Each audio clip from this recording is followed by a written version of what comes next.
President Donald Trump's big, beautiful bill is now law, and members of Siouxland's congressional delegation are touting the impact it will have on the ag industry. One member of Congress brought that message to his district today with a roundtable event in Norfolk, Nebraska. Congressman Mike Flood of Norfolk is calling the passage of the One Big Beautiful bill a victory for Nebraska farmers.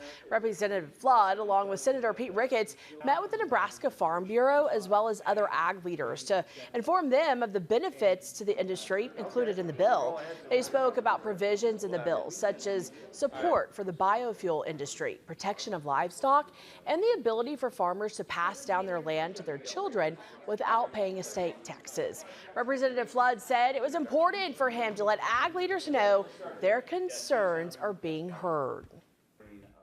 I think that the discussion about ag has gotten left out of the national conversation about what the One Big Beautiful bill does. And we are an ag state. This, our farmland is our number one asset, and our people are our number one asset. So I wanted to have this opportunity to talk about what really is in the bill, because everything these ag groups have wanted ended up in this bill by and large. And so I think that's a victory.